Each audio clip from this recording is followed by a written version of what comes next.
À notre dossier du jour consacré à la vidéosurveillance, vous l'avez sans doute remarqué, elle se généralise chez les Sénégalais. Il est rare d'entrer dans des lieux tels que les entreprises, les commerces et même les maisons sans y trouver des caméras. Ces outils technologiques sont des remparts contre l'insécurité, certes, mais leur usage est soumis à des lois et règlements que beaucoup de nos concitoyens ignorent. Bachir Ba nous dit tout sur la vidéosurveillance.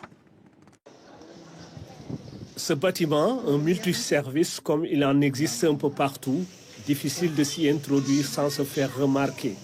L'extérieur et l'intérieur sont truffés de caméras, un outil de dissuasion. Quand les gens arrivent et quand les personnes voient qu'il y a déjà des caméras, ça les évite de venir faire de voler.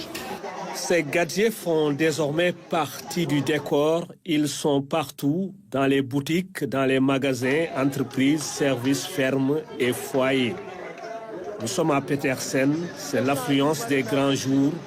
Les commerçants gardent un œil sur les clients, mais ils ne sont pas seuls. Certains ne viennent que pour voler. C'est pour cette raison que nous avons installé les caméras. Tous les jours, nous chopons un voleur. Les caméras peuvent permettre de savoir ce qui se passe dans la boutique, ce qui est volé ou autre. C'est un investissement qu'il faut sauvegarder car elles peuvent dissuader ceux qui sont mal intentionnés. La vidéosurveillance, une pratique de plus en plus adoptée par les Sénégalais. Le secteur est en pleine expansion.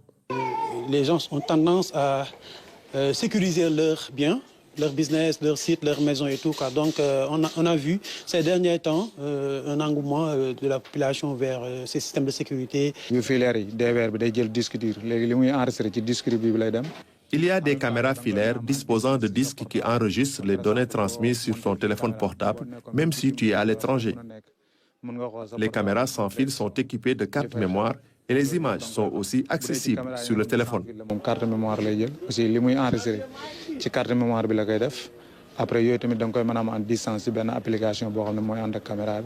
La vidéosurveillance n'est pas faite que pour les malfaiteurs.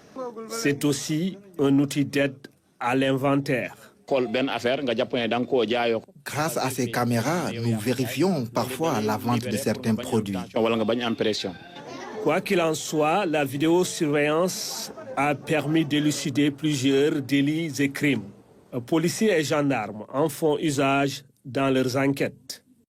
Les caméras de surveillance nous donnent beaucoup d'informations par rapport aux auteurs, par exemple, d'une infraction. La nature, en tout cas des auteurs, est-ce qu'ils sont véhiculés, est-ce qu'ils sont à pied, est-ce qu'ils parlent quelle langue, mais également, est-ce que c'est une seule personne, deux personnes, est-ce que c'est une bande de malfaiteurs? Les techniciens qui sont au niveau du centre national de la vidéosurveillance, habilités à aller prendre ces vidéos, les étudier avec l'enquêteur pour un peu élucider les faits. Pour autant, est-elle un élément de preuve dans les affaires judiciaires? Il est arrivé des cas où le juge, on lui présente une image de vidéosurveillance comme preuve. Et il a eu à rejeter cette image de vidéosurveillance parce que le système n'a pas été déclaré à la CDP et que la CDP n'avait pas donné son récépissé. En d'autres termes, la mise en place d'une vidéosurveillance nécessite au préalable une formalité déclarative au niveau de la Commission de protection des données, mais aussi le respect de certaines conditions.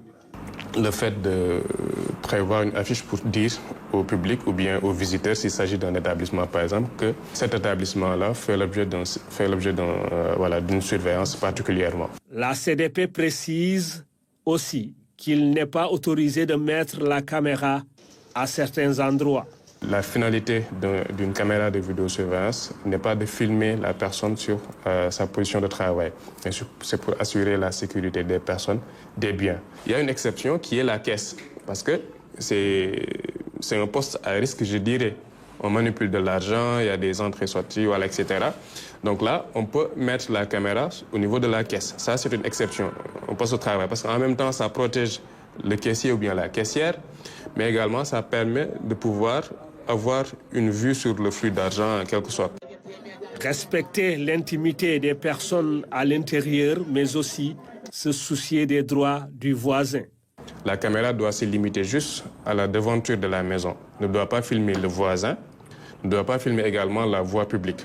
Les contentieux entre voisins sont nombreux et la majorité des usagers est dans l'illégalité. Mais en attendant, les caméras tournent.